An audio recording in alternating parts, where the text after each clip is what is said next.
जी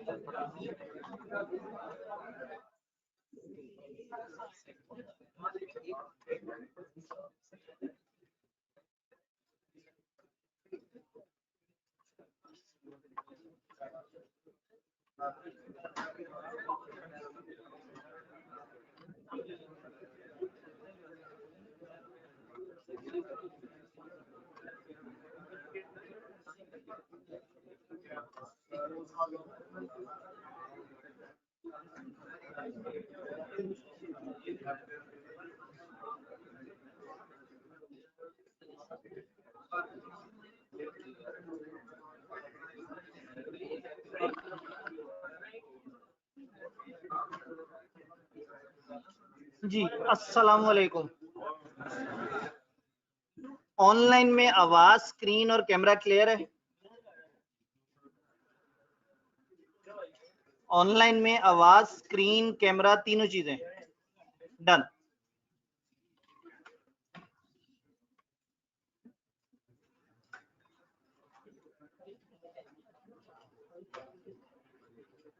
physical में आवाज, तस्वीर और बोर्ड क्लियर नहीं है, बाकी सारी चीजें क्लियर है। ठीक हो?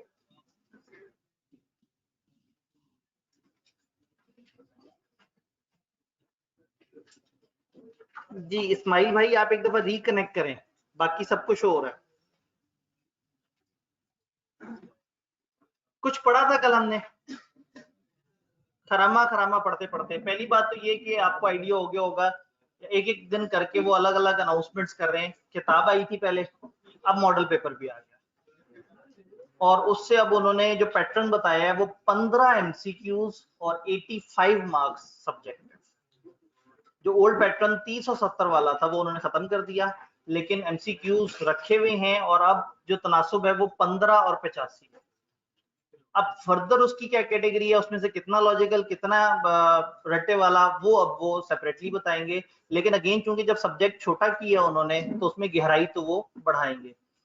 तो 15 एमसीक्यूज बाहर वाले इस पेपर में उन्होंने तय किया है। तो हम भी कोशिश करेंगे कि अब आगे वाले टेस्टों में तकरीबन रेशो इस तरह से रखें कि आपको एक रीजनेबल नंबर मिल जाए। तो हमने 8-7 एमसीक्यूज रखे थे 25-30 नंबर के टेस्ट में, तो इसको थोड़ा सा और कम कर लेते हैं। 15 आउट ऑफ 100 15% है, तो 30 का 15% तो बहुत ही छोटा हो जाएगा, 4.5। तो इसका मतलब हम फिर 5 एमसीक्यूज पे पक्के हो जाते हैं।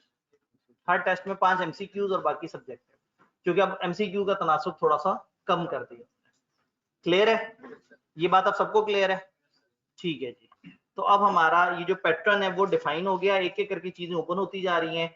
किताब भी अब हमारे पास आ गई, पैटर्न भी आ गया। अब बस सिर्फ ये चीज रह गई है कि उसमें नॉलेज बेस और एप्लीकेशन बेस की परसेंटेज क्या है। वो शायद आपके लिए इतना इंपॉर्टेंट नहीं है, वो हमारे लिए बाहर टीचर इंपॉर्टेंट है कि एक आइडिया हो कि बच्चों का क्या मिजाज लेके चलना है, उनको रट्टे की तरफ ज्यादा लेके चलना है या उनको वकील ज्यादा बनाना है।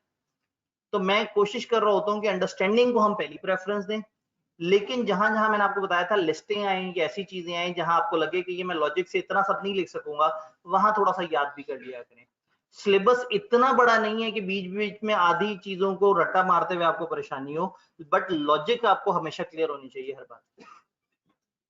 हम लोगों ने कल जो चैप्टर शुरू किया था that was validity of contract and agreement. कोई कॉन्ट्रैक्ट या एग्रीमेंट वैलिड कब होते हैं, किस तरह से होते हैं, कुछ इसमें छोटी छोटी सी बातें हैं। शुरू में हमने 4 डेफिनेशंस देखी, वो इसलिए नहीं देखी थी कि उन डेफिनेशंस के ऊपर भी हमने बहुत ज्यादा गुफ्तगू करनी है या उसकी को 15-15 एग्जांपल देखनी है। वो इसलिए पढ़ी कि अब ये अल्फाज जगह जगह आपको नजर आना शुरू हो जाएंगे। ये मामला लो जी एग्रीमेंट वॉइड है, ये मामला लो जी कॉन्ट्रैक्ट वॉइड है, ये वाला मामला लो जी कॉन्ट्रैक्ट वॉइडेबल हो गया। तो इससे पहले कि आप इन अल्फाज पे उलझते, चैप्टर ने आपको आगाज में ही बता दिया कि ये 4 तरह के सिनेरियो क्या है। हमने जो डिफरेंट चीजें देखी थी उसमें सबसे पहले हम लोगों ने देखा था वॉइड एग्रीमेंट, एक एग्रीमेंट जो कि शुरू से ही गलत है। लॉ के अल्फाज होते हैं वॉइड एब इनिशियो, ऐसी चीज which right from the beginning was wrong, जो बचपन से ही गलत थी, जो थी ही गलत, जो होनी ही नहीं चाहिए थी। तो अगर एक ऐसा एग्रीमेंट हुआ है जो वैसे ही कानूनी तौर पे या किसी भी वजह से उसमें कुछ ऐसा मसला है कि वो नहीं होना चाहिए था, वो वॉइड एग्रीमेंट है। ये वॉइड एग्रीमेंट की एक लिस्ट है लंबी चौड़ी सी, जो हम इससे अगले चैप्टर में जाके पढ़ रहे होंगे इंशाल्लाह।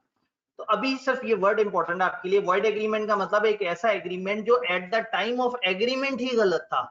ऐसा नहीं है कि बाद में जाके कुछ हुआ और वो गलत हो गया, वो शुरू से ही गलत था। तो जो शुरू से ही गलत है उसके लिए वॉइड एब इनिशियो, ये एमसीक्यू उसके लिए जहन में रख लें। वॉइड में और वॉइड एब इनिशियो में फर्क है। वॉइड एब इनिशियो एक ऐसी चीज है जो शुरू से ही ठीक नहीं थी, और वॉइड आगे जाके गलत हो गई। फॉर एग्जाम्पल, अगर इस वक्त कैफ 3 का पेपर एग्जिस्ट करता ही नहीं, वो वाला बिजनेस लॉ का पूरा वाला पेपर, और एक बच्चा आगे कहे मैंने उस पेपर में एडमिशन लेना है, वो पुराना वाला बिजनेस लॉ जो कंबाइंड है, तो कॉलेज वाले कहेंगे भाई वो पेपर एग्जिस्ट ही नहीं करता, उसमें शुरू से ही दाखला नहीं दिया जा सकता, वॉइड अब इनिशियो हो जाएगा। और सेशन में जो हुआ वो वॉइड था।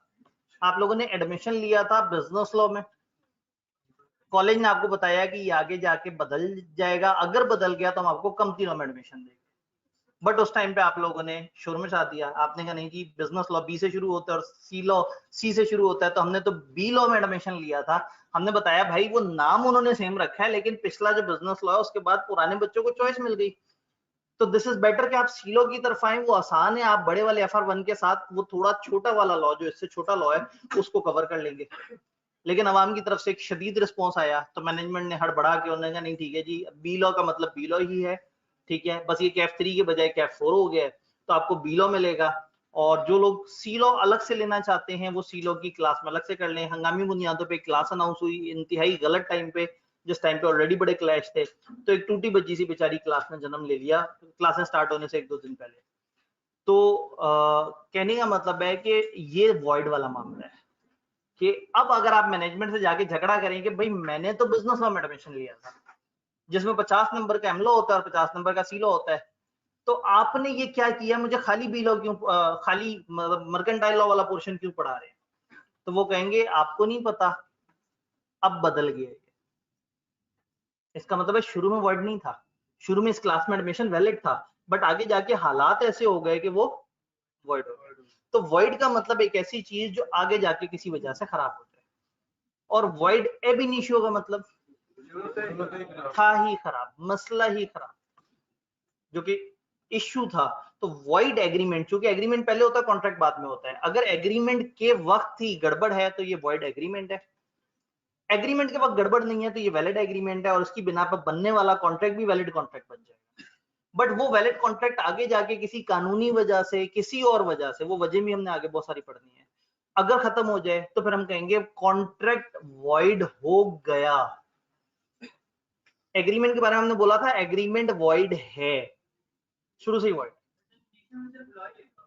जी डेफिनेशन में तो सर सिर्फ इन्फोर्सेबल बाय लॉ लिखा है, आप कहेंगे श्योर। जी जी बिल्कुल, अगेन एनफोर्सेबल बाय लॉ के ऊपर भी बहुत सारी रीजंस है ना। प्रॉब्लम ये है कि भी हम बिल्कुल आगाज में हैं, इधर बहुत सारे ऐसे लफ्ज आएंगे जो अलग अलग चैप्टर्स में डिस्कस हो रहे होंगे।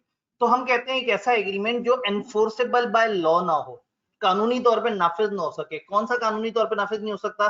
जो इलीगल हो, जो इम्पॉसिबल हो। वही बात है ना, जो चीज एग्जिस्ट ही नहीं करती। अब बिजनेस लॉ पूरे 50-50 नंबर वाले में एडमिशन लेना इलीगल नहीं है, इम्पॉसिबल है। तो वो एनफोर्सेबल ना हो सके के पीछे बहुत सारी रीजन हो सकती हैं। अभी हमने वो रीजन एक एक करके पढ़नी है। अभी तो हम लोगों ने सिर्फ 2 एसेंशियल्स पढ़े हैं, ऑफर क्या होती है, एक्सेप्टेंस क्या होती है। अभी हमने इसके साथ 4-5 और एसेंशियल्स भी पढ़ने हैं एक एक करके जी। तो वॉइड एग्रीमेंट में ये वर्ड वॉइड अब इनिशियो आपको समझ आया। फिर हम लोगों ने कहा वैलिड कॉन्ट्रैक्ट, वो एग्रीमेंट जो प्रॉपर तरीके से एनफोर्सेबल बाय लॉ होते हैं, वो फिर कॉन्ट्रैक्ट की शक्ल इख्तियार कर लेते हैं। फिर void contract, contract which ceases to be enforceable by law, जो अब रुक गया है, अब वो एनफोर्स नहीं हो सकता। अब कानूनी तौर पे उसको हम एग्जीक्यूट नहीं कर सकते। अब कानूनी तौर पे वही बात है कि आप लोगों को पुराना बिजनेस लॉ नहीं पढ़ाया जा सकता, क्योंकि अब वो पढ़ाना बेकार है, क्योंकि वो सब्जेक्ट ही फॉत हो गया।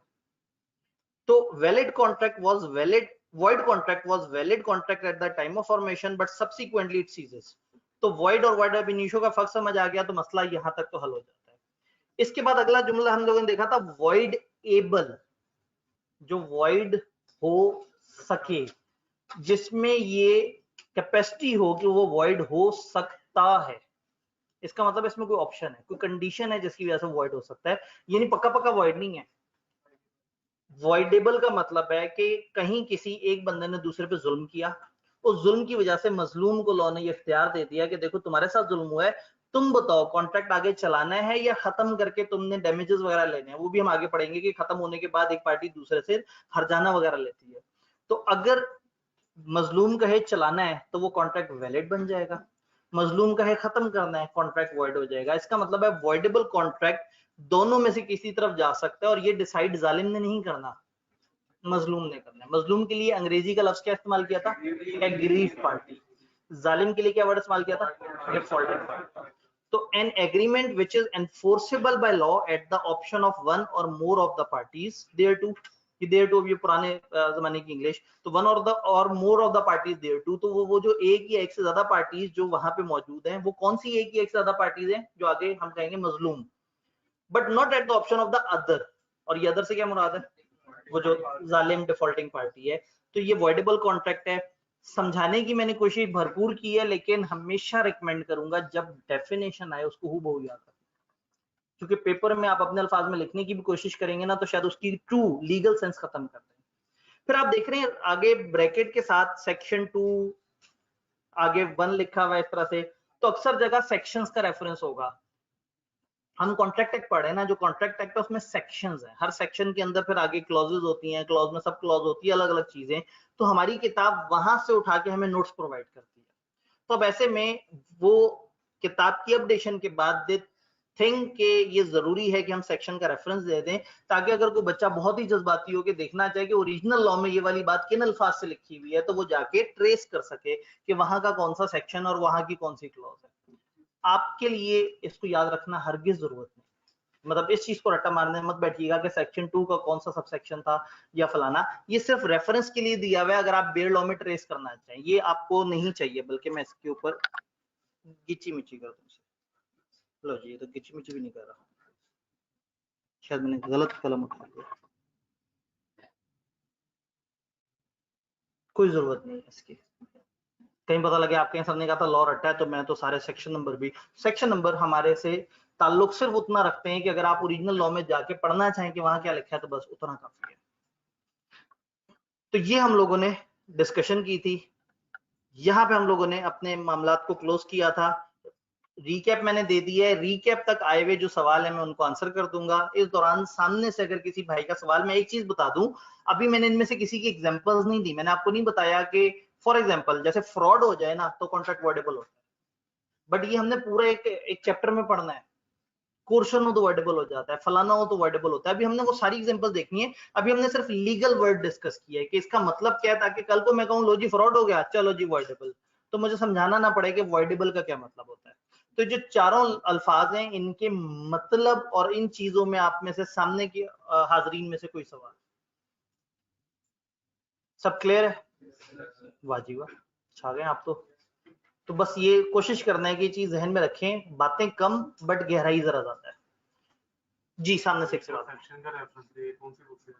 ये जो सेक्शन का रेफरेंस है ये ओरिजिनल लॉ से, ये किताब नहीं होती, ये लॉ का रेफरेंस होता है। यानी कि कॉन्ट्रैक्ट एक्ट 1872 अगर आप नेट पे लिख के सर्च करेंगे तो आपको ओरिजिनल कॉन्ट्रैक्ट एक्ट 1872 मुख्तलिफ वेबसाइट से आपको मिल जाएगा, आप उसे डाउनलोड करेंगे तो ये ओरिजिनल लॉ से जो उन्होंने डेफिनेशन, ओरिजिनल लॉ में सेक्शन 2 में सारी डेफिनेशन लिखी हुई है। हमारी किताब ने जब जब जो रेलेवेंट कॉन्सेप्ट आया उसकी डेफिनेशन वहां से उठा के पिक की है, तो रेफरेंस दिया है। प्लस ये एग्जैक्टली ये रेफरेंस आईकेप की जो अभी किताब प्रिंटेड फॉर्म में आई है, जो फाइनल पब्लिश फॉर्म में आई है, उसमें ये रेफरेंस है। तो चूंकि मैं अपनी किताब को आईकेप के करीब रखने की कोशिश करता हूं ताकि लोगों को एकदम से परेशानी ना हो कि लो जी सर तो अलग तरीके से बात कर रहे हैं, वहां तो अलग था, तो मैं पैटर्न सेम रखता हूं, तो इसलिए मैंने सेक्शंस ऊपर दे दिए। पहली पहली दफा है, अगली दफा से मैंने सेक्शन नंबर गाइड कर देने ताकि आवाम परेशानी ना हो। लेकिन वो फिर भी परेशान होंगे, सर वहां तो लिखे हुए आपके पास क्यों नहीं लिखे हुए? तो मैं कहूंगा लिखे हुए याद नहीं करने, तो उससे बेहतर है कि नहीं लिखा जाए। तो खैर अभी मैं कोशिश कर रहा हूँ कि मैं उस किताब के काफी करीब करीब के पैटर्न पे रहूं। जी सामने खामोशी।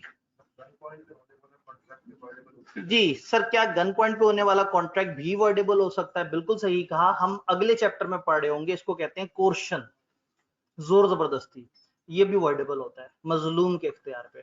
इसीलिए ना अभी हमने एग्जांपल्स देखनी है कि करके हमने बहुत सारी सिचुएशंस देखनी है, अभी तो हमने सिर्फ लफ्ज डिस्कस किए। सर आपकी बुक कब आएगी? आपने आज किसी भी फारिग टाइम पे गुज़िश्ता कल का लेक्चर निकालना है, उसके शुरू के 15 मिनट बड़े ध्यान से सुनने हैं। बहुत खातिर ख्वाह गुफ्तगू की गई है, आपको खामखा लगेगी लेकिन वो खातिर ख्वाह गुफ्तगू थी। वो इसलिए थी कि मुझे पता था कि अब हर अगले दिन ये सवाल आएगा। शुक्र है ये ऑनलाइन क्लास का ये बड़ा फायदा है कि कम से कम जो बोला है वो रिकॉर्डेड फॉर्म में महफूज है, ताकि सनद रहे और बवक्त जरूरत काम।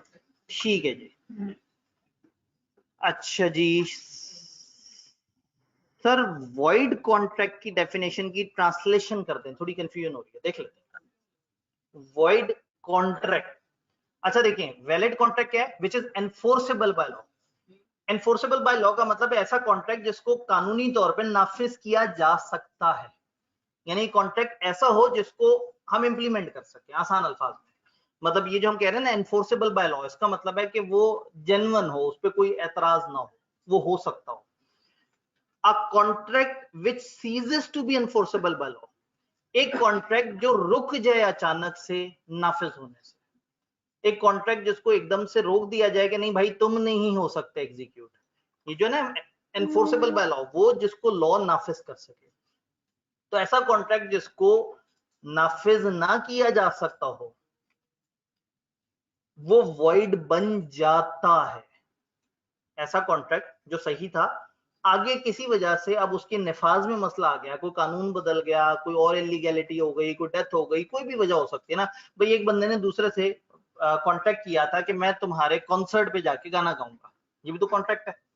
गाने से एक दिन पहले गाना गाने वाले की ही डेथ हो गई, अब ये इलीगल थोड़ी हुआ है, इम्पॉसिबल हो गया।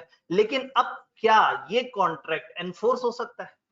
क्या उस मरे हुए बंदे को अदालत आके गाना गाने पे मजबूर कर सकती है? और अगर उसे मजबूर कर दिया तो सामने वालों का क्या हाल होगा?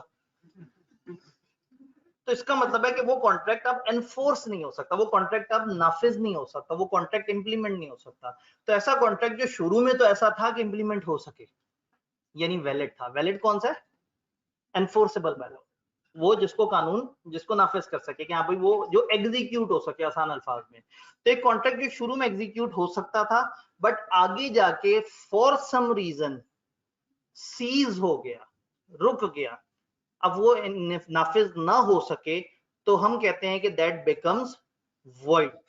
वो उस दिन वॉइड हो जाता है when it ceases to be enforceable. Cease का मतलब है रुक जाना, जब वो काबिले निफाज ना रहे तो हम कहते हैं वो वॉइड हो गया।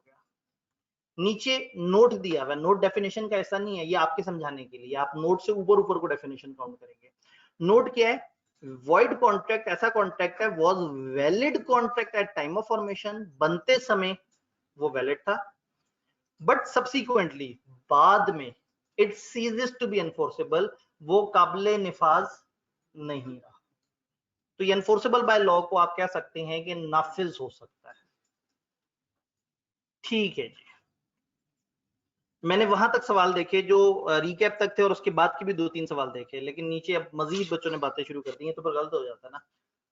भाई का सवाल, अब आपका सवाल लिया तो एक ऑनलाइन सवाल भी लेना पड़ेगा। लें जी, एक यहाँ से ले लेते हैं सवाल और एक ही ऑनलाइन से सवाल ले लेते हैं जी।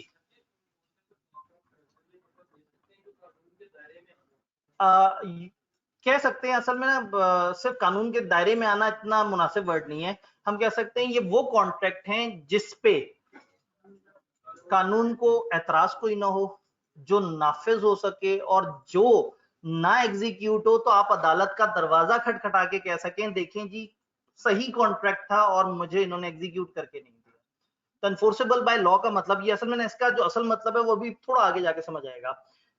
मैंने एक बंदे के साथ एग्रीमेंट किया कि हाँ भाई तुम मुझे समोसे खिलाओगे, उसने कहा जी खिलाऊंगा, और बाद में मुकर के भाग गया।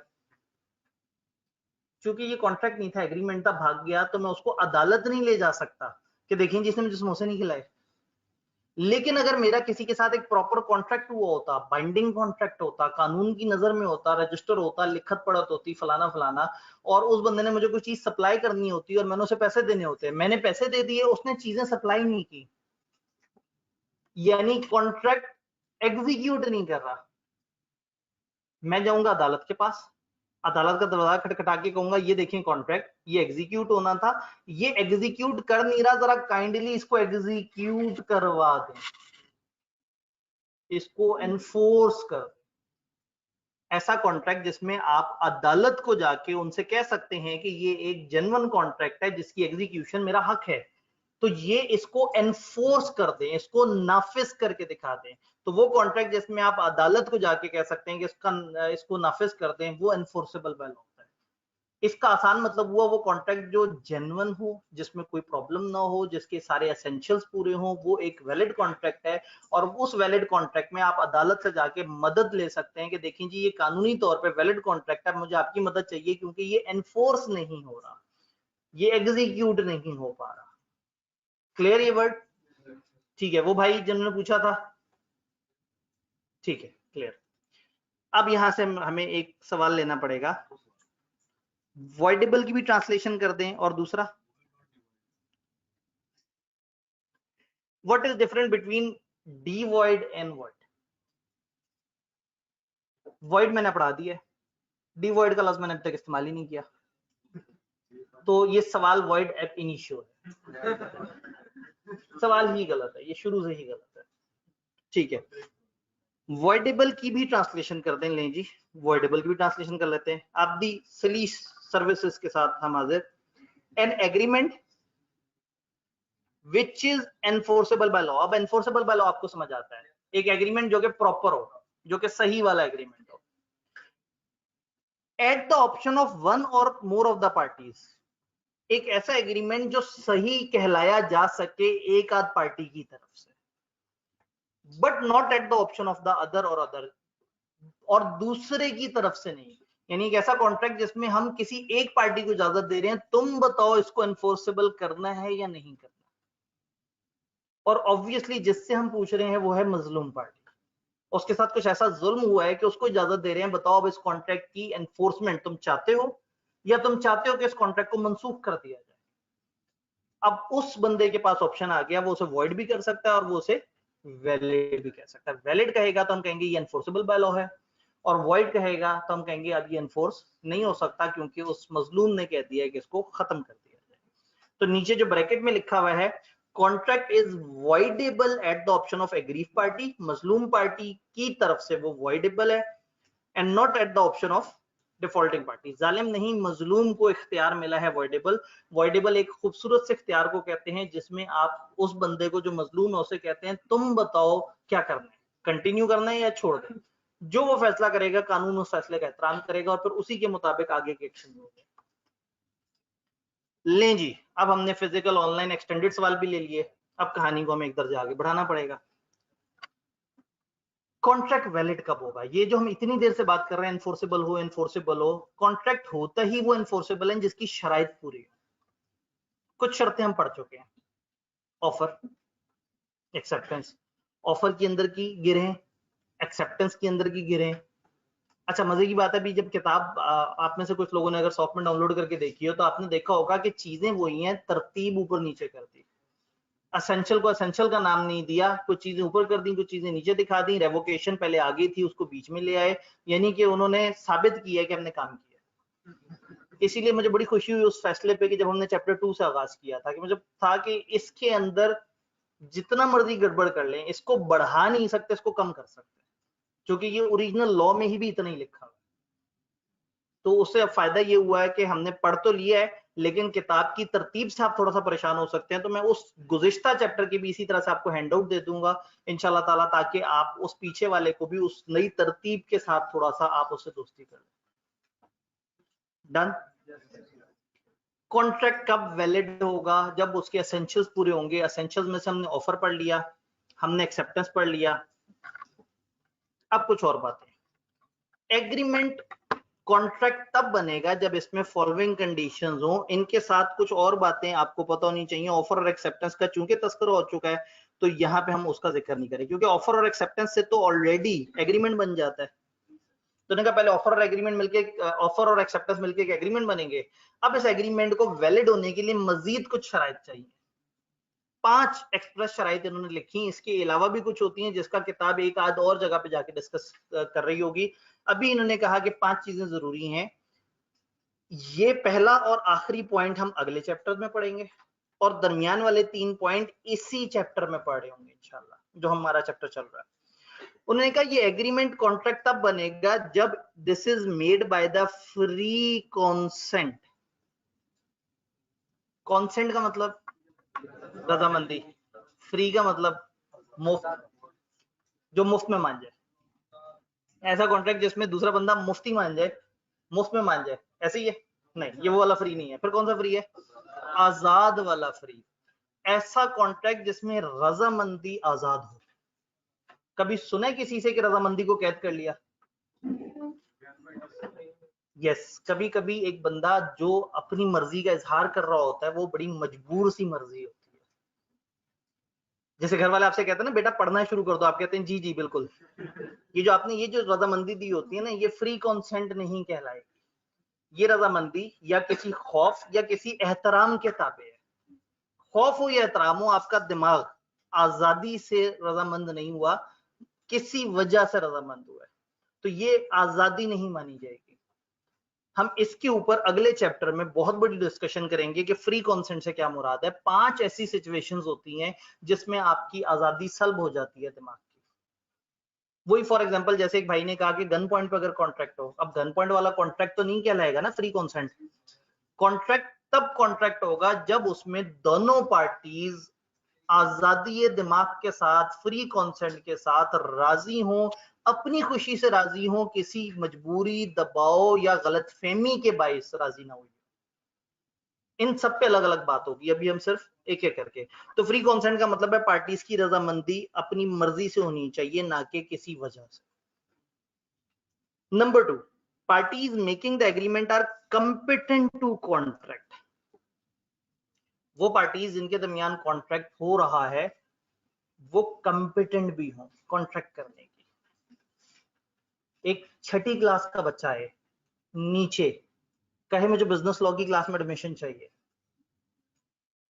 मैनेजमेंट वाले कहेंगे नहीं भाई वो आपके लिए क्लास नहीं हो। कहेगा भाई पैसे चाहिए ना, ये लोग 20,000 फीस दे दो मुझे एडमिशन इसमें। कहेंगे नहीं भाई तुमसे ना हो पाएगा। मतलब अजीब सी, मुश्किल सी, पेचीदा सी क्लास है, तुम छोटे से बच्चे हो, तुम क्यों अपना टाइम वेस्ट करते हो? तुम्हारे पास पैसे हैं ओके, तुम विलिंग हो ओके, बट तुम कंपिटेंट नहीं हो, तुम इस काबिल नहीं हो कि तुम वो वजन बर्दाश्त कर सको। कंपिटेंट टू कॉन्ट्रैक्ट समझ आया? एक ऐसा शख्स, जितने भी अशखास कॉन्ट्रैक्ट में हैं, जितने भी लोग मिलकर कॉन्ट्रैक्ट कर रहे हैं, वो सब इस काबिल होने चाहिए कि वो कॉन्ट्रैक्ट कर सके। अब कौन कॉन्ट्रैक्ट करने के काबिल होता है, हम इसी लॉ में पढ़ रहे होंगे, जो माइनर ना हो, छोटा बच्चा ना हो। अभी माइनर के लफ्ज पे भी बहुत डिटेल से बात करेंगे। जिसका ज़हनी तवाजुन भी ठीक हो, दूसरी शर्त, और तीसरा जिसको कानून ने रोक ना रखा हो कॉन्ट्रैक्ट करने से। 3 तरह के लोग, बच्चा ना हो, दिमागी तवाजुन ठीक हो, और कानून ने मना ना कर रखा हो, मना ना किया हो। 3 चीजें, इन 3 चीजों को हम अभी थोड़ा सा आगे जाके पढ़ रहे होंगे। तो वो लोग ए और बी, जो ए हमेशा बी को क्या बेचता है? ऑरेंजेस। ऑरेंजेस बेचता था, एप्पल बेचता था, ऑरेंज बेचता था। तो वो ए जो ऑरेंजेस बेच रहा होता है और बी जो पैसे दे रहा होता है, दोनों इस काबिल हों कि वो कॉन्ट्रैक्ट कर सके। अब जहनी रजामंदी एक अलग चीज है। वो ऐसे छोटे बच्चे ना हो जिनको समझ ही ना आए कि कॉन्ट्रैक्ट में मेरे लिए अच्छा बुरा क्या है, उनका जहनी तवाजुन इतना खराब ना हो कि उन्हें पता ही ना लग सके कि ये क्या चीज है, क्या बात हो रही है। और तीसरा, कानून ने उनको रोक ना रखा हो कि नहीं तुम कॉन्ट्रैक्ट नहीं कर सकते। तो अगर इनमें से कोई मसला है तो हम कहेंगे बंदा कंपिटेंट टू कॉन्ट्रैक्ट नहीं है। इसके ऊपर हम डिटेल से बात इसी चैप्टर में कर रहे होंगे। इन 3 पॉइंट्स पे हम इसी चैप्टर में बात कर रहे होंगे। The agreement is made for a lawful consideration, मुआवजा, बदला। मुआवजा या बदला लॉफुल होना चाहिए। ए ने बी को क्या कहा, मैं तुम्हें ऑरेंज दूंगा 2 किलो, बदले में क्या मांगा? 100 रुपए। ये जो ए ने बी से पैसे मांगे हैं ये मुआवजा है। अच्छा, बी पैसे दे रहा है, बी कुछ मांग रहा है इसे, ऑरेंजेस। तो बी के लिए मुआवजा क्या है? ऑरेंज। तो बेसिकली कॉन्ट्रैक्ट में एंटर होने की वजह क्या होती है लोगों की? उनको कुछ चाहिए होता है, या गुड्स चाहिए होते हैं, या सर्विसेज चाहिए होती हैं, या पैसे चाहिए होते हैं। ऐसे ही है ना, एक बंदा गुड्स या सर्विसेज प्रोवाइड करेगा, दूसरा बंदा पैसे प्रोवाइड करेगा, या हो सकता है एक बंदा गुड्स दे, दूसरा उसके बदले गुड्स दे। तो बेसिकली आपको कॉन्ट्रैक्ट में एंटर होने के लिए एक वजह चाहिए होती है, एक मुआवजा चाहिए होता है, एक बदला चाहिए होता है, उसको हम कहते हैं कंसिडरेशन। कंसिडरेशन के ऊपर भी पूरा यूनिट इंशाल्लाह ताला हम पढ़ रहे होंगे। तो कंसिडरेशन का मतलब कि हर कॉन्ट्रैक्ट में एंटर होने की एक जायज वजह होनी चाहिए, जायज। ए ने बी को कहा मैं तुम्हें 5 लाख दूंगा, बड़ा मुनासिब मुआवजा है, यानी बी को 5 लाख मिल रहे हैं, अच्छा मुआवजा है। बी ने क्या करना होगा, उसने कहा कत्ल। अब इसका मतलब है एक बंदे को जो कंसिडरेशन मिल रही है वो तो मुनासिब है, लेकिन दूसरे को जो कंसिडरेशन मिल रही है वो लॉफुल नहीं है। तो जो मुआवजा, जो कंसिडरेशन है वो लॉफुल होनी चाहिए, लीगल होनी चाहिए। क्लियर? कंसिडरेशन के लफ्ज पे भी हमने बात करनी है। मैं भी इस वक्त एक मोटा मोटा सा आपको एक्सट्रैक्ट बता रहा हूं। Agreement is made with a lawful object. मकसद कॉन्ट्रैक्ट का गैर कानूनी नहीं होना चाहिए। कॉन्ट्रैक्ट का जो मकसद है, कॉन्ट्रैक्ट के पीछे जो वजह है, कॉन्ट्रैक्ट के पीछे जो बेस है, वो गैर कानूनी नहीं होनी चाहिए। अब ये गैर कानूनी क्या होता है, इसको मैं कैरी फॉरवर्ड कर रहा हूं। ये मैं आपको 5 बातें बताऊंगा जो उन्होंने कहा है कि ये वाली चीजें नहीं होनी चाहिए। एक मिनट, पता नहीं आपने ये C/F समझते हैं इसे? असल में अवाम में कुछ वो हैं जो इंट्रो भी नहीं पढ़ के आए हुए, तो ये C/F लिखते साथ ही मुझे ख्याल आया कि मैंने शायद गलत बात लिख दी। आप सबको पता है C/F का क्या मतलब है? कैरी फॉरवर्ड, आगे पे भेज दिया। नॉर्मली क्या होता है, अकाउंट्स हम क्लोज करके कहते हैं कि अच्छा जी ये वाली चीज इसको हम आगे पे शिफ्ट कर देते हैं, अगली दफा यहां से कहानी शुरू होगी। तो कैरी फॉरवर्ड मैंने यहाँ लिखा है, इसका मतलब है कि मैं आज अभी इस डिस्कशन को मुलतवी कर रहा हूँ। ये जो ये वाली लाइन है, इस लाइन के ऊपर मैंने आपको अलग से तसल्ली से बात करनी है। 5वीं चीज, agreement is not expressly declared to be void by law. वो एग्रीमेंट जिसकी बेस पे कॉन्ट्रैक्ट हो रहा है वो ना हो जिसको एक्सप्रेसली लॉ ने मना कर दिया हो। खबरदार, ये तो कर ही नहीं सकते। अगर मैं यहां लिख दूं तो उम्मीद है आप बुरा नहीं मनाएंगे, वॉइड एब, इन्होंने कहा वॉइड एब इनिशियो नहीं होना चाहिए। एग्रीमेंट को कॉन्ट्रैक्ट बनने के लिए, एनफोर्सेबल बाय लॉ होने के लिए ऑफर एक्सेप्टेंस तो मिल गई थी, 5 और शर्तें भी इन्होंने बता दी। उन्होंने कहा जिन 2 पार्टीज के दरमियान एग्रीमेंट हो रहा हो, फ्री कॉन्सेंट हो, ज़हनी रजामंदी हो, कॉम्पिटेंट टू कॉन्ट्रैक्ट हो, आपस में कॉन्ट्रैक्ट करने की सलाहियत रखते हो, इस काबिल हो कि वो कॉन्ट्रैक्ट कर सके, मुआवजा लॉफुल होना चाहिए, इलीगल मुआवजा नहीं होना चाहिए, मकसद भी लीगल होना चाहिए। अब मकसद और मुआवजे में फर्क है। अब जब मैं मुआवजा समझाऊंगा फिर मकसद समझाऊंगा तो बात इजीली समझ आएगी। अभी आप इन 2 पॉइंट्स को थोड़ा सा कंफ्यूज कर सकते हैं आज की डेट में, क्योंकि अभी हम डिटेल में नहीं गए। और फाइनली वो एग्रीमेंट ना हो जो लॉ ने पीछे से ही मना किया हुआ है, जो एग्रीमेंट ही वॉइड एब इनिशियो, उसकी बेस पे ना बन रहा हो कॉन्ट्रैक्ट। ये हम एक लिस्ट देखेंगे कि कौन कौन से वालों को लॉ ने स्ट्रेट फॉरवर्ड बनाया। तो अगर एक एग्रीमेंट में ये शराइत पाई जाए तो फिर वो बन जाता है कॉन्ट्रैक्ट। जी जी जी, देखें ऊपर जो थर्ड वाला पॉइंट है वो कह रहा है कि जो बदला मिले कॉन्ट्रैक्ट में, जो मुआवजा वगैरह मिले, हाँ लेकिन जो मुआवजा मिले वो लीगल हो, इलीगल ना हो। जैसे एक बंदे को मुआवजे के तौर पे कत्ल मिल रहा था, तो वो हमने कहे, या एक बंदा कहे तुम 5 लाख दो तो मैं तुम्हें चर्च सप्लाई करूंगा, ठीक है। अब अगेन ये लॉफुल नहीं था। अब वॉइड एब इनिशियो सिर्फ इलीगल की वजह से नहीं होता, या तो वो जो ऑरेंजेस ही तबाह हो गए, इलीगल तो नहीं हुआ लेकिन ऑरेंज ही तबाह हो गए, तो वॉइड तो हो गया। तो इसका मतलब है कि वॉइड एब इनिशियो में इलीगल भी एक रीजन है, बट उसके अलावा काफी और रीजंस भी हैं। इसीलिए मैं कह रहा हूं कि अभी हमने इन अल्फाज पे ज्यादा डिटेल से बात नहीं की, इसके ऊपर मैं 8 एग्जांपल्स दे रहा हूँ जरूरत आने पे। अभी प्रॉब्लम है कि अभी कॉन्ट्रैक्ट एक्ट ओपन हुआ है, अभी ओपन होके वो एक एक करके आपको पहले सारी चीजें बताई, अब आप उन पे डबल क्लिक करते जाए, अंदर से पूरा पूरा चैप्टर निकलता है।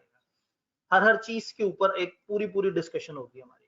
यानी हम क्या क्या पढ़ रहे होंगे, हम पढ़ रहे होंगे फ्री कॉन्सेंट क्या है, कंपिटेंस ऑफ कॉन्ट्रैक्ट क्या है, कंसिडरेशन क्या है, लॉफुल ऑब्जेक्ट क्या है, कौन कौन से एक्सप्रेसली डिक्लेयर्ड वॉइड एग्रीमेंट्स हैं वो पढ़ रहे होंगे। फिर देखेंगे कॉन्ट्रैक्ट परफॉर्म कैसे होता है, फिर देखेंगे कॉन्ट्रैक्ट मजीद परफॉर्म कैसे होता है। परफॉर्मेंस के नाम से 2 चैप्टर हैं, फिर हम देखेंगे कि कॉन्ट्रैक्ट खत्म होने पे क्या नुकसान आता है, फिर हम देखेंगे एजेंसी का क्या कानून है। तो हम ये सारी चीजों को इसमें देखेंगे स्टेप बाय स्टेप इंशाल्लाह। जी वहां से एक सवाल था। जी बिल्कुल हो सकता है एक ही सेंस आ रही हो, इसलिए कि हमने भी डिटेल से नहीं पढ़ा। जब हम डिटेल से पढ़ लेंगे, चले मैं एक काम करता हूँ, एक जुमला आपके सामने कहता हूँ। क्या हम एफएससी में की गई वर्किंग सीए में यूज कर सकते हैं? एक जुमला। दूसरा जुमला, क्या हम एफएससी में की गई वर्किंग सीए में यूज कर सकते हैं? दूसरा जुमला। तीसरा जुमला, क्या हम एफएससी में की गई वर्किंग सीए में यूज कर सकते हैं? तीन अलग अलग जुमले। आप कहेंगे सर तो सेम है। अब इनकी गहराई में जाएं तो डिपेंड करता है मैंने जोर कहां दिया। क्या हम एफएससी वाली वर्किंग को सीए में यूज कर सकते हैं? मतलब क्या हम इस काबिल हैं कि हम अपनी पुरानी वर्किंग यूज कर सकें? क्या हम एफएससी की वर्किंग सीए में यूज कर सकते हैं? इसका मतलब क्या मेरी एफएससी की वर्किंग इस काबिल है कि वो सीए में इस्तेमाल हो सके? तीसरा, क्या एफएससी की वर्किंग सीए में इस्तेमाल हो सकती है? मतलब क्या उस वर्किंग का इधर ताल्लुक भी है या नहीं? तो जुमला तो एक है, मतलब तीन है। इसका मतलब है जुमले की टोन समझनी बड़ी जरूरी है। तो जब मैं आपको तीन अलग अलग बातें समझा दूं, उसके बाद आपको समझ आएगा। तो इसलिए आपको याद होगा, एक को मैंने कैरी फॉरवर्ड किया और दो के ऊपर मैंने कहा कि ये मिलता जुलता लगेगा, लेकिन आगे हम इनकी गिरहें खोलते जाएंगे तो इनके दरमियान का फर्क और वाज़ेह हो जाएगा। अभी देखने में मिलते जुलते लग रहे हैं, इसलिए कि अभी हमने उन सबकी डिटेल्स नहीं पढ़ी। जब डिटेल पढ़ लेंगे तो आपको वॉइड में और इलीगल में फर्क समझ आ जाएगा। अभी तो आधे लोग वॉइड और इलीगल सेम समझ रहे हैं, जबकि इम्पॉसिबल से भी चीज वॉइड हो सकती है, कुछ और चीजें भी हैं। तो इसलिए आपको अभी मिलते जुलते लग रहे हैं। मैंने इसीलिए कहा कि हमने तो अभी चैप्टर पढ़ना है पूरा, उसके अंदर ही सारी डिस्कशन हो रही होगी। तो जब हम सारा कंप्लीट कर चुके होंगे ना, यानी कि by the end of chapter 4 मैं स्लाइड पे वापस आऊंगा इंशाल्लाह, और फिर देखेंगे कि क्या अब ये सारे मतलब हमें समझ आए या नहीं आए। इसीलिए तो लोग क्लासें पढ़ते हैं कि टीचर ने बताना है कि भाई वो उनमें फर्क क्या है। तो अभी सामने सामने से, इसलिए मैंने आपको कहा था ये भी इंट्रोडक्शन है, वो बता रहा है कि 4-5 चीजें होनी चाहिए और इन सबको हमने डिटेल से पढ़ना है। तो जब सारे डिटेल से पढ़ चुके होंगे तो इनके आपस के डिफरेंसेस थोड़े और बेहतर क्लियर हो चुके होंगे। डन। तो इसीलिए मैंने आपको एक ही जुमले की तीन मतलब निकाल के दिखा दिए। डिपेंड करता है कि यूजर का जोर किस चीज के ऊपर है। बात क्लियर है जी? वैलिड कॉन्ट्रैक्ट में कुछ शराइत होना जरूरी है। वहां से एक सवाल था एक भाई का। जी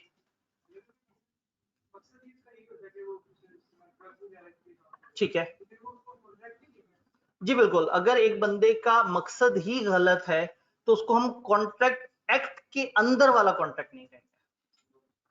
उसको किसी और जगह किसी और तरह का कोई और अरेंजमेंट या कोई और नाम दे सकते हैं, बट कॉन्ट्रैक्ट एक्ट उस चीज को कॉन्ट्रैक्ट कहता है जिसकी वजह गलत नहीं होनी चाहिए, जिसकी वजह में मसला नहीं होना चाहिए, जिसकी वजह किसी को तकलीफ देना नहीं होना चाहिए। अब लॉफुल ऑब्जेक्ट के पीछे ये भी है कि एक ऐसी वजह जिसमें आप किसी को तकलीफ दे रहे हो, टेंशन दे रहे हो, वो भी मना है। हम 5 चीजें देखेंगे जो इन्होंने मना कर दी है इसके अंदर। ऑनलाइन में एक आध दफा जरा देख लेते हैं। लॉफुल कंसिडरेशन लीगैलिटी की बेसिस पर है या फिर वैल्यू ऑफ आइटम इक्वल बदले में होनी चाहिए? जी क्या इक्वल होनी चाहिए या कम ज्यादा होनी चाहिए? इसको भी मैं कैरी फॉरवर्ड कर देता हूँ। ये ले जी, मैं सब पे सीएफ लिख देता हूँ, मसला ही हल हो गया। इन दो पे सामने सामने सीएफ लिखा हुआ है, पहले और आखिरी पॉइंट पे लिखा हुआ है डिस्कस इन लेटर चैप्टर। तो जिस पे सीएफ लिखा है इसी चैप्टर में आगे जाके पढ़ेंगे, जिस पे ब्रैकेट में लिखा है इन लेटर चैप्टर वो आगे जाके पढ़ेंगे। तो पीछे एक बच गया, कौन सा? उसको पढ़ लेते हैं आज। कितना मजे की बात है, मसला ही हल हो गया। जी यहाँ से एक सवाल। ठीक है ठीक है, बिल्कुल सही कह रहे हैं। यहां तक बात नहीं पहुंचेगी अगर ऑफर ही गलत हो। अब आपको याद होगा कि एग्रीमेंट बाद में भी वॉइड हो सकता है। ऑफर ठीक थी, आगे बीच में कोई इलीगैलिटी आ गई, तो अभी इसमें मजीद पेचो खम है। क्या ये 5 बातों के लफ्जी मतलब मोटे मोटे समझ आए हैं? अभी तो इसकी गहराई में उतरना है। ठीक है जी, देखते हैं पानी कितना डूंगा है। Who are competent to contract? इसको हम कहते हैं कंपिटेंसी ऑफ पार्टीज। इसके लिए वर्ड कैपेसिटी ऑफ पार्टीज भी इस्तेमाल हुआ है, अगर कहीं लिखा नजर आए तो परेशान नहीं होना। कैपेसिटी ऑफ पार्टीज, कंपिटेंसी या capacity of parties. Who are competent to contract, कौन है वो लोग जो कि इस काबिल हैं कि वो कॉन्ट्रैक्ट कर सके। देख लेते हैं, 3 तरह के लोगों के बारे में लॉ ने कहा कि वो कंपिटेंट हैं। Every person is competent to contract who is of the age of maturity, जो बड़ा हो, जो मैच्योर हो, जो मेजॉरिटी की एज को पहुंच चुका हो। अगर हम मतलब शरीयत बार से देखें तो जैसे हम कहते हैं जो बालिग हो चुका हो, लेकिन जाहिर है वो शरह है, उसके अपने फ्रेमवर्क है, उसका अपना सिस्टम है। इनके मुताबिक वो कह रहे हैं जो मेजॉरिटी की एज तक पहुंच चुका हो। अब इससे पहले कि आप कहें ये क्या है, मैं इस पे भी डबल क्लिक करके इसके अंदर जाऊंगा। अभी तो एक एक करके ओपन हो रही है ना, एक चीज ओपन हुई उसमें से 3 निकली हैं, अब इनमें से एक एक चीज में से आगे चीजें निकलेंगी। तो एक ऐसा शख्स जो बच्चा ना हो, याद है, जो छोटा ना हो, according to the law to which he subject, वो जिस लॉ के ताबे है उसके तहत। अब अगर हम पाकिस्तान में तो हम पाकिस्तानी लॉ के मुताबिक देखेंगे एज ऑफ मेजोरिटी क्या होती है, एज ऑफ माइनॉरिटी क्या होती है। किसी और जगह जाएंगे तो वहां उसके हिसाब से देखेंगे। तो पहली बात, वो बच्चा ना हो। दूसरा, ऑफ साउंड माइंड, उसके दिमाग में शोर बहुत होता हो। नहीं, साउंड का क्या मतलब है, बड़ा शांत, सुकून, तहम्मुल, मुतवाजिन।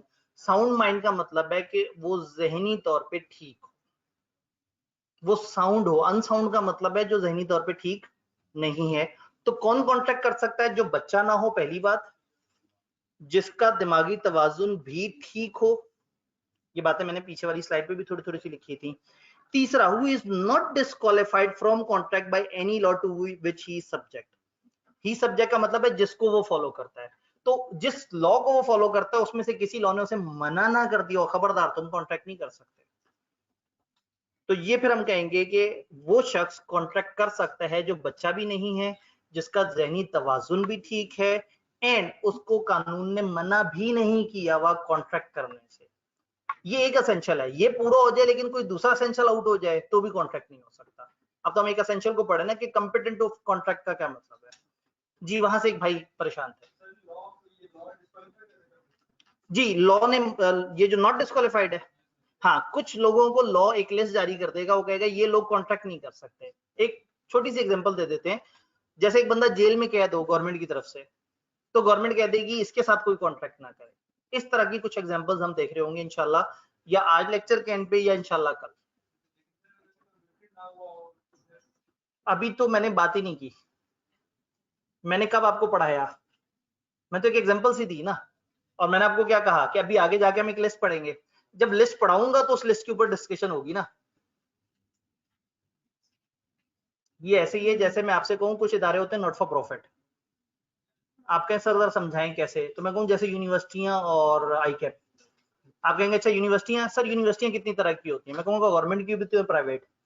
अच्छा सर, जो प्राइवेट कंपनियां होती हैं, प्राइवेट यूनिवर्सिटियां होती हैं, इनको रजिस्ट्रेशन के लिए क्या रूल्स चाहिए, तो मैं कहूंगा एक मिनट ब्रेक लगा दो भाई, वापस पीछे आओ, मैं नॉट फॉर प्रॉफिट का लफ्ज समझा रहा था।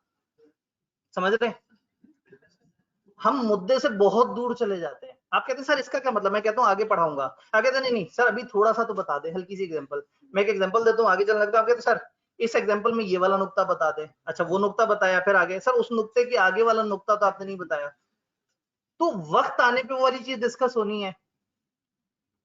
ये सारे मसले by the end of class, जब हमारा सेशन एंड होगा ना, सारे बच्चों के सारे सवालों के जवाब हो चुके होंगे, लेकिन कुछ चीजें आगे आनी है। तो कुछ जगह मैं खुद खास तौर पे कहूंगा कि अभी नहीं, थोड़ा सा आगे जाके पढ़ेंगे जब हमें चीजें ज्यादा समझ आ गई होंगी। तो मुझे तो वो चीजें आती हैं, मैं तो पढ़ा सकता हूँ, लेकिन इस वक्त मैं मासूम अजान खराब नहीं करना चाह रहा। तो इसलिए कोशिश करें, देखिए ना, अगर नन्ही मुन्नी कलियां हो ना तो उनको हल्का हल्का सा स्प्रे से पानी दे देना चाहिए, और तनावर दरख्त हो तो वासा का बड़े वाला पाइप। अब कलियां हो मासूम सी और बड़े वाले पाइप से पानी दे दें तो खराब हो जाएगा।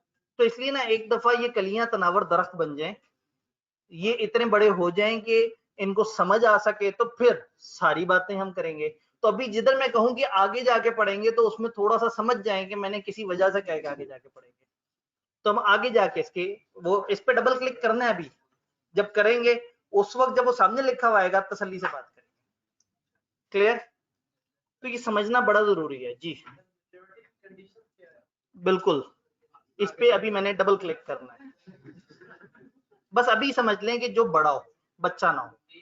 हाँ, अब ये बड़ा किसे कहेंगे इसके ऊपर अभी हम बात करेंगे जी। अगर एक बंदा भूलने वाला हो, जो अक्सर भूल जाता हो, तो अब हम देखेंगे कि साउंड माइंड के अंदर क्या क्या एग्जांपल्स हैं। इसमें 3 एग्जांपल्स पे मैं बात करूंगा और तीनों के कवानीन अलग अलग बताऊंगा कि उनका क्या रूल है, तो फिर बात जरा इजीली समझ आ जाएगी। तो 3 चीजें हैं जिनमें से किसी पे डबल क्लिक नहीं हुआ, लेकिन आप उस पे माउस लाके उसकी डिस्क्रिप्शन अंदर की पढ़ना जरूर चाह रहे हैं कि उसके अंदर है की। वो नहीं होता जैसे व्हाट्सएप का मैसेज रीड भी नहीं करना, नोटिफिकेशन में आया हुआ है वहीं से थोड़ा सा ऐसे ऐसे करके देख लिया, हाँ ये चीज है, नहीं ये भी नहीं पढ़ूंगा। तो ये आप उस तरह से झांकने की कोशिश कर रहे हैं, उस पर प्रॉपर क्लिक करें, सही से पढ़ें, हो सकता है 3-4 पैगाम आते हो, सारी बात सही से समझ आ जाए। लें जी, व्हाट्सएप के एग्जांपल से फौरन सबको समझ आ गया। जी बिल्कुल, अगर और का वर्ड होता तो इसका मतलब है इनमें से कोई भी एक चल जाएगा। एंड का मतलब ये है कि तीनों की तीनों शर्तें बैक वक्त पूरी होना जरूरी है। बंदा छोटा भी ना हो, एंड साउंड माइंड भी हो, and not disqualified from contract. तो ये तीनों को मिला के जब ज्यादा शर्तें होती हैं तो फिर क्या होता है, सेकंड लास्ट शर्त के राइट पे एंड ये और लिखा होता है, तो पता लग जाता है ऊपर वाली सारी चीजों के साथ हमने और लगाना है या एंड लगाना है। मजे की बात है, एंड और का मतलब सेम होता है। अगर उर्दू में पढ़ा है, उर्दू में और होता है, इंग्लिश में एंड होता है, तो ये भी बड़ा मसला है। तो वो जो ओ आर वाला और है वो या है, और जो अलिफ वॉर रे वाला और है वो ये वाला है। तो इसका मतलब है ये एंड ये, इसलिए मैं और नहीं बोल रहा कि पता नहीं आप कौन सा और समझे, ये एंड ये एंड ये। कानून तो फिर कानून है, इसमें तो फिर गहराई है कि ग्लव्स के अंदर। अभी तो आप लोगों ने मतलब इस सब्जेक्ट को देखते साथ ही आपके अंदर वकील जाग चुका है। कोई बात नहीं, आप बतदरीज अकाउंटिंग की क्लास रेगुलरली लिया करें ताकि अंदर का वकील मरे और अंदर से अकाउंटेंट वापस जिंदा हो सके। जो बड़ा है, जिसका दिमागी तवाजुन ठीक है और जिसको कानून ने मना नहीं किया कि तुम कॉन्ट्रैक्ट नहीं कर सकते, वो कॉन्ट्रैक्ट कर सकते हैं। अब इन पे डबल क्लिक करते हैं। यहां तक हमने बातें देखी। सर एज ऑफ मेजोरिटी या मेच्योरिटी, तकरीबन दोनों का मतलब सेम है, लेकिन यहाँ कानूनी वर्ड्स मेजोरिटी है क्योंकि मेजर का ऑपोजिट होगा माइनर। ठीक है जी। एक भाई ने फरमाइश की है सर खाना खा लूं, 5 मिनट दे दें। एक दफा आपने मुझे बताना है कि सामने विजिबिलिटी कितनी है।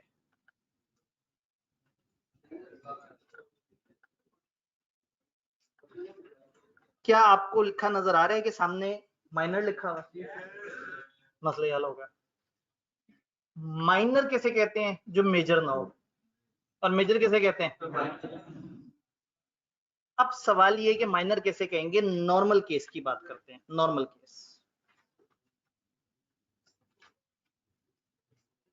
नॉर्मल केस ये है कि अगर एक शख्स 18 साल का हो जाए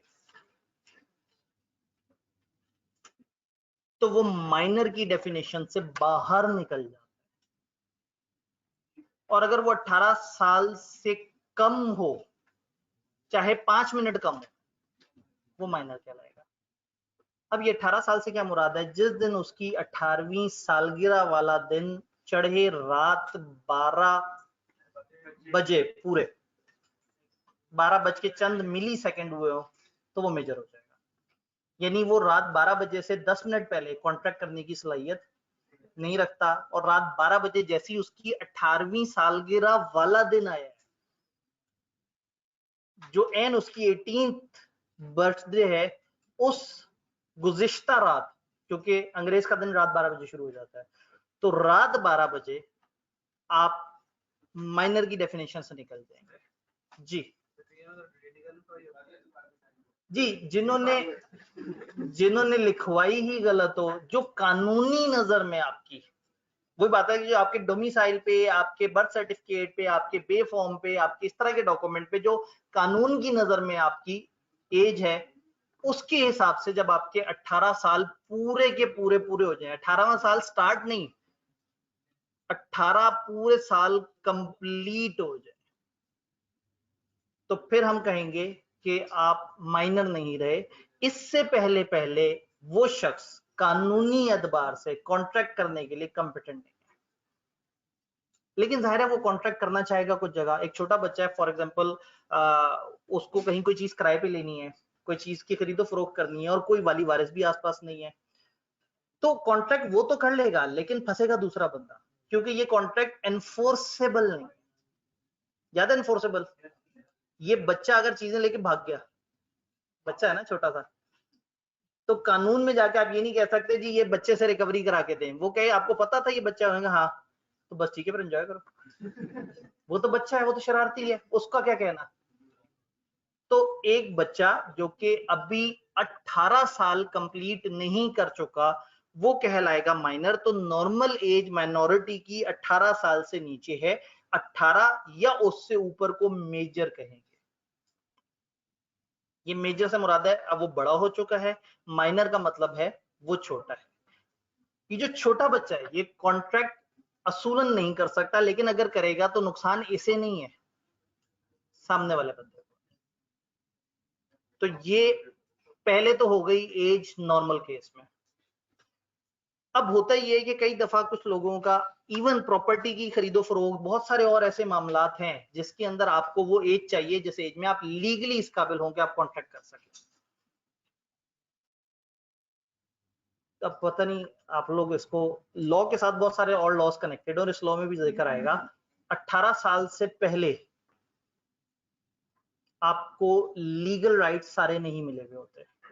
18 साल के बाद आप अगर अपनी मर्जी से शादी कर लेते हैं तो कोई आपको नहीं मना कर सकता।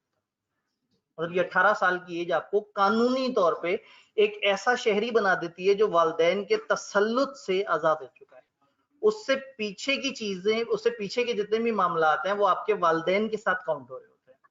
18 साल की एज के बाद आप कानूनी तौर पे एक ऐसे शख्स बन गए हैं जो अपना अच्छा बुरा समझ सकता होगा।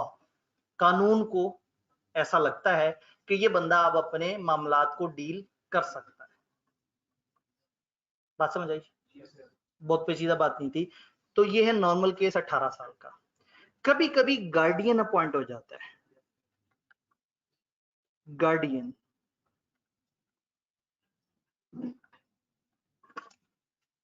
कई दफा आपका कफील गवर्नमेंट की तरफ से आ जाता है। एक बच्चे के वालिदैन की छोटी एज में डेथ हो गई, उनकी छोटी एज में नहीं, बच्चे की छोटी एज में। पता लगे आप कहें सर वालिदैन की छोटी एज में डेथ हो गई तो ये क्या कर रहा है। इसकी छोटी एज में इसके वालिदैन की डेथ हो गई और ये छोटा बच्चा था, तो गवर्नमेंट ने आके देखा कि आसपास कौन रिश्तेदार, उन्होंने कहा जी ये ताया जो है ना ये इस बच्चे को संभालेगा। ताया ने भी अदालत में कहा हाँ जी मैं इस बच्चे को संभालूंगा। तो बच्चे के असासे फॉर द टाइम बीइंग ताया की तहवील में आ गए। लेकिन ताया बच्चे से पूछे बगैर उन्हें बेच नहीं सकता और बच्चा बड़े होने से पहले ये डिसीजन ले ही नहीं सकता कि वो बेच सकें, क्योंकि तो वो माइनर है। तो कानून ने ये एक ऑप्शन रखी है कि ऐसा ना हो कि वो ताया बच्चे की प्रॉपर्टी खा जाए, उसको परेशान करके, उसको इमोशनल करके। तो कानून ने ये ऑप्शन रखी है कि जब वो बड़ा होगा तब वो उन चीजों के बारे में कानूनी फैसले कर सकेगा। अब नॉर्मल केस में हम 18 साल की बात करते हैं, लेकिन जो इस तरह की कफालत में जो बच्चे पले होते हैं उनके ऊपर एक बहुत बड़ा प्रेशर होता है अपने उस रिश्तेदार का जिसने उन्हें पाला है, वालिदैन की तरफ से, वालिदैन की जगह। तो ऐसे में कानून को लगा कि 18 साल की एज थोड़ी सी अभी भी कम है उस बच्चे में इतनी मेच्योरिटी आने की कि वो अपने ताए को ना कर सके। मतलब जिसके जो बचपन से देख रहा है कि इसने मुझे पाला है, उसको वो इखलाकी तौर पे शायद इतने आराम से इनकार ना कर सके। तो लॉ ने सोचा कि अच्छा 18 साल के बाद होने के बाद बदतमीज बनने की उम्र कितनी। उनको लगा 21 साल। तो 21 साल वो एज है जिसमें हम उस बच्चे को माइनर की डेफिनेशन से हटाएंगे। तो अगर किसी बच्चे पे अदालत की तरफ से गार्डियन मुकर्रर है तो फिर उस बच्चे की मेजॉरिटी की एज 21 साल पे आएगी। वो 21 साल की उम्र में अपने फैसले कर सकेगा। और जिसके ऊपर गार्डियन अपॉइंटेड नहीं है, नॉर्मल केस, तो नॉर्मल सादा रूल क्या है? हाँ, बात समझ आई? तो इसका मतलब है कि 18 साल की एज में एक बच्चा मेजर हो जाएगा और वो अपने फैसले खुद से कर सकेगा। अब ऐसे में इस बच्चे पे केस नहीं हो सकता, लेकिन ये बच्चा केस कर सकता है। इस पे केस नहीं हो सकता, ये केस कर सकता है। केस के लिए वर्ड इस्तेमाल होगा सू, ये सू कर सकता है। शुक्रिया, एक दफा वर्ड है। तो ये सू कर सकता है दूसरे बंदे पे, दूसरा बंदा इस पे सू नहीं कर सकता। सू का मतलब है कानूनी केस। लिख देता हूं इससे पहले, इसीलिए मैंने कहा ये 2 दफा नहीं है, 1 दफा वर्ड है। कानूनी केस को उर्दू में क्या है? मुकदमा। मुकदमा मैं लिख दिया तो मेरी तो उर्दू सामने आ जाएगी। मुकदमा, मुकदमा। मीम के साथ शायद एन आता हो, नहीं आता। मुकदमा, पता नहीं, इसके ऊपर देखेंगे। कानूनी मुकदमा, मुकदमा। इंग्लिश में कौन सा सही लिख लिया, मेरी स्क्रीन नहीं साथ नहीं दिया। माइनर दूसरों पे लीगल केस कर सकता है अगर इसके साथ नाइंसाफी हो रही हो, बट दूसरे बंदे माइनर पे केस नहीं कर सकते क्योंकि वो तो बच्चा है। अगर माइनर कत्ल कर दे फिर क्या होगा? एक भाई ने सवाल उठाया। क्रिमिनल लॉ में जाके इस चीज की तशखीस होगी। हम पढ़ रहे हैं सिविल लॉ, इसमें तिजारती मामला डिस्कस हो रहे हैं। तो कत्ल के मामला चाइल्ड वाली जो कोर्ट्स हैं वो डील करेंगी, चाइल्ड के लॉज डील करेंगे, और वो सारे मामला फिर उसमें भी देखेंगे कि क्या वजूहात थी। उसमें भी अपने तौर पे एज डिफाइंड है कि कितनी एज से पीछे वाला कत्ल किसके कैफियत में आएगा और कितनी एज के बाद वाला कत्ल। लेकिन चूंकि वो हमारे स्कोप से काफी साइड पे निकल जाएगा तो इसलिए मैंने ब्रेक लगा दी और वापस इधर आ गया। हम तिजारती मामला की डील कर रहे हैं। हम जो पढ़े वो कॉन्ट्रैक्ट एक्ट है जो कॉन्ट्रैक्ट्स को डील करता है। और कत्ल अगर बच्चे ने किया तो दायरा उसने कोई कॉन्ट्रैक्ट पे तो नहीं किया होगा, उसको टॉफी नहीं दी होगी टाइम पे वालिदैन ने, उसको जो है उसकी कोई चीजें लेके भाग गया होगा तो इसलिए उसने कहा वो बच्चा जाहिर है वो इसी तरह का कत्ल करेगा। तो माइनर को लॉ ने लीगल पावर तो दी है लेकिन माइनर पे लीगल चढ़ाई नहीं की जा सकती। अब अगर एक माइनर ने किसी मेजर के साथ एग्रीमेंट किया और उसको ये गलतफहमी से ये साबित कर दिया कि मैं तो बड़ा हूं, मैं तो जो मेजोरिटी को पहुंचा हुआ हूं, धोखा किसने दिया? माइनर ने। कंफ्यूज किसने किया? माइनर ने। वो बंदा कॉन्ट्रैक्ट में एंटर हो गया। अगर कॉन्ट्रैक्ट में कुछ गड़बड़ हुई तो भी वो माइनर पे केस नहीं कर सकता, क्योंकि जब ये अदालत में जाएगा तो कहेगा मैं तो बच्चा था, शरारत कर रहा था। जो है ही बच्चा, उसके साथ डील करने में फंसना आप नहीं है। तो अगर किसी मामले में आपका माइनर के साथ कोई एग्रीमेंट है, अच्छा माइनर और एक मेजर दोनों ने मिलकर किसी के साथ एग्रीमेंट किया, कौन फंसेगा?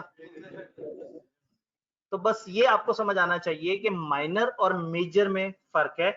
माइनर कानूनी एतबार से सेफ है, वो इवन केस कर सकता है, उस पर केस नहीं हो सकता। जो उसके साथ डील कर रहा होगा सामने वाला ही बंदा फंसेगा।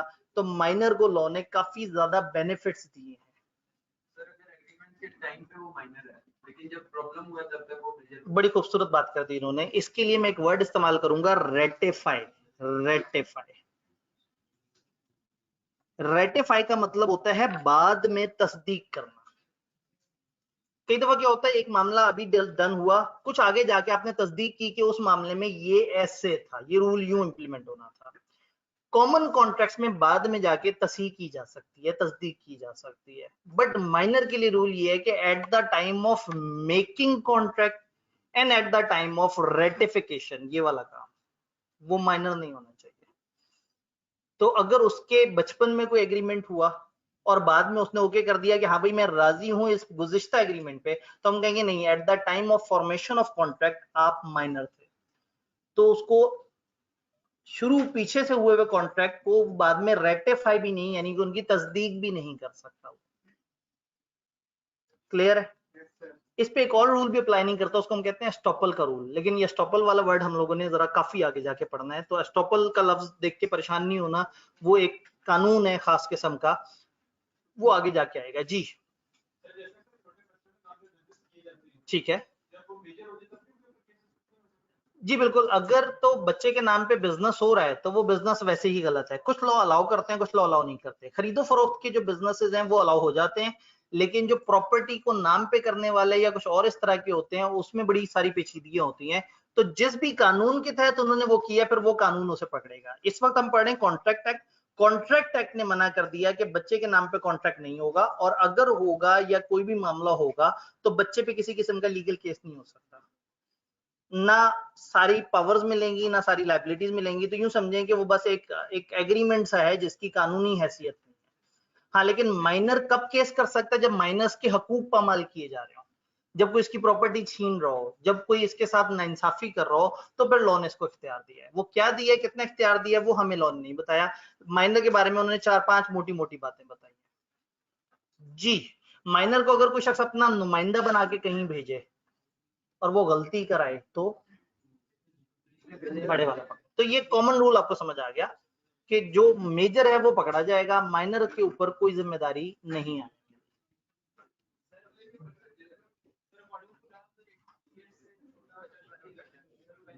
जी। अब कानूनी एतबार से 18 साल से कम में की गई शादी, हम पढ़े हैं कॉन्ट्रैक्ट एक्ट, तिजारती कानून, लेकिन इसमें कहीं कहीं कुछ और कॉन्ट्रैक्ट का तस्करा भी है।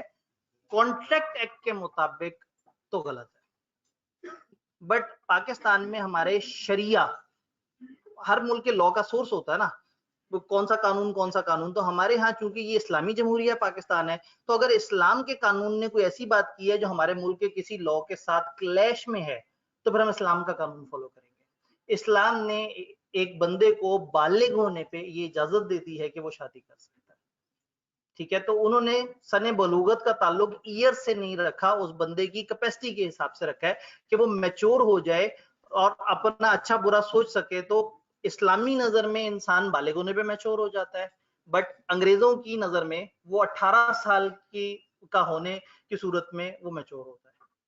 डन। तो इस्लामिक लॉ जब क्लैश में आएगा तो हम इस्लामिक लॉ को फॉलो करेंगे, लेकिन चूंकि वो क्लैश में है तो यहाँ पे वो आई कैप वो उसका सवाल नहीं पूछेंगे, वो इसी का सवाल पूछेंगे जी।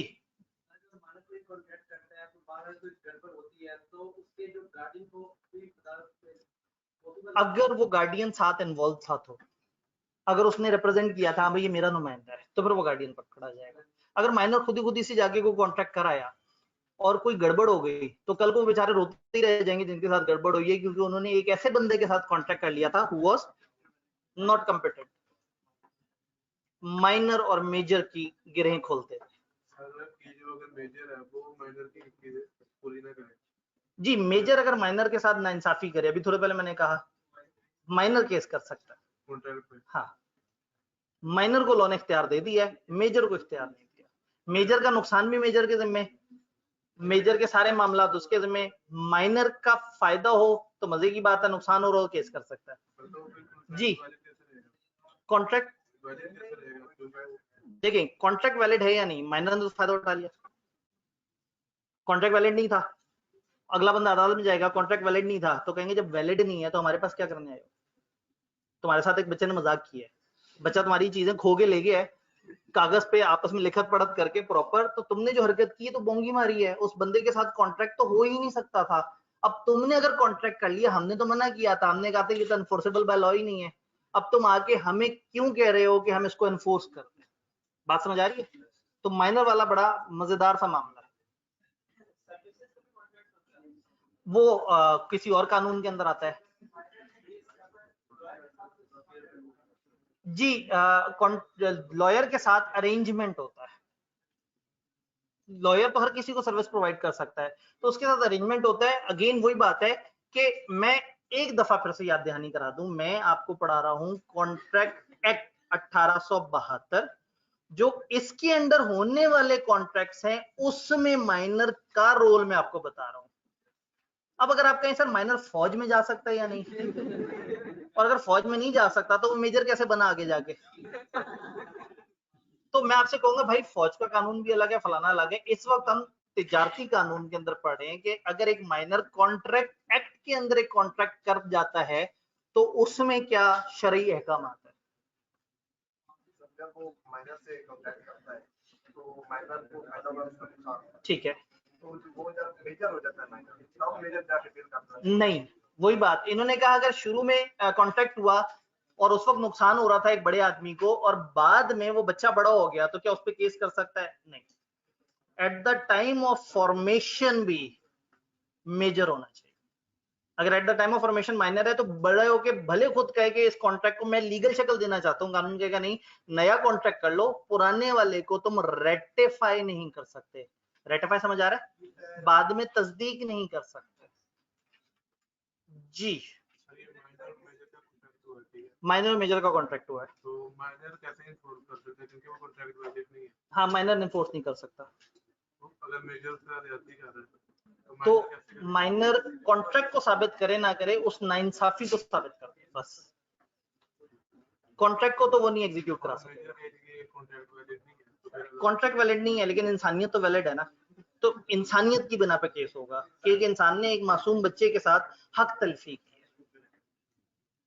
हाँ जी, माइनर के साथ किया हुआ कॉन्ट्रैक्ट इनवैलिड होगा या वॉइड होगा? माइनर के साथ किया गया कॉन्ट्रैक्ट इनवैलिड होगा या वॉइड होगा? असूलन ये वॉइड एब इनिशियो होगा, असूलन हो ही नहीं सकता, मतलब ये तो इस तरफ जा ही नहीं सकती बात। तो ये आपस में एक नॉर्मल एग्रीमेंट कर सकते हैं बगैर एनफोर्समेंट वाला। जी, ऑनलाइन में 2 सवाल आए हुए हैं, आखिरी 3 सवाल आए हुए हैं। सर रेटिफाई को उर्दू में क्या कहते हैं? मैंने बोला था तस्दीक, तस्दीक करना। सर अगर माइनर मेजर होने से 1-2 दिन पहले सू करे तो अगली पार्टी उसको मेजर होने के बाद रिस्पॉन्स कर सकती है? जी अगेन अदालत के केस तो जब तक चलते रहे चलते रहते हैं, उसमें तो कोई ऐसा मसला नहीं है। सर माइनर को, सर अगर गार्डियन ने माइनर से कॉन्ट्रैक्ट कर लिया लेकिन उस वक्त माइनर को पता नहीं था, जब वो मेजर हो जाएगा तब सू कर सकता है? जी अगर गार्डियन ने माइनर के साथ कॉन्ट्रैक्ट कर लिया और बेचारे को नहीं पता, वो बेचारा कॉन्ट्रैक्ट में एंटर हो गया, तो वो कॉन्ट्रैक्ट की शरई हैसियत तो नहीं है। तो वो अपने हक के लिए तो माइनर बड़ा होकर भी आवाज उठा सकता है, तो हक के लिए आवाज उठाई जा सकती है, लेकिन कॉन्ट्रैक्ट को एनफोर्स करने के लिए वो आवाज नहीं उठाई जा सकती। आखिरी सवाल ये है सर, कोई इंसान गार्डियन के पास रह रहा है बट वो शो करे कि वो 18 प्लस है बट 21 से कम है और किसी से कॉन्ट्रैक्ट कर ले तो क्या वो वैलिड होगा? देखिए वो 21 साल से पहले कॉन्ट्रैक्ट कर ही नहीं सकता कानून के एतबार से, चूंकि वो गार्डियन के साथ रह रहा है। शर्त यह है कि गार्डियन खुद से ना अपॉइंट किया, रिश्तेदारों ने ना कहा अच्छा भाई चाची तू ख्याल रख ले, अदालत की तरफ से एक प्रॉपर लीगल गार्डियन। मेरे ख्याल में हम लोगों ने अच्छी खासी गुफ्तगू की है। भी अगले दिन भी जब आप पढ़ के आएंगे हैंड आउट दिखाएं, मैं आपको बताऊं कि आपने पढ़ना है क्या एग्जैक्टली। आप लोगों ने essentials of valid contract page 17 जो आपके पास आ रहा है उसके सेंटर से नीचे तक जाना है और अगले पेज पे रूल्स फॉर माइनर है, ये पॉइंट्स आपने पढ़ के आने हैं। और इधर मैंने फिर से एस्टॉपल के बारे में लिख दिया कि हम आगे पढ़ेंगे और मुझे पता है कि कल 113 दफा आप लोग पूछेंगे सर ये एस्टॉपल क्या होता है। ठीक है जी, तो ये रूल्स फॉर माइनर तक आप लोगों ने पढ़ के आना है जी। ठीक है, कल आते साथ ही पहला सवाल आपकी तरफ से आएगा, अगले दिन पढ़ के आएंगे भी तो वो होगा। मैं नीचे लाइव स्ट्रीमिंग में आ रहा हूँ, लाइव स्ट्रीमिंग वालों मैं नीचे आ रहा हूँ आपके सवाल 5 मिनट में जवाब देने के लिए। ठीक है, निकल गए? नहीं बैठे हुए।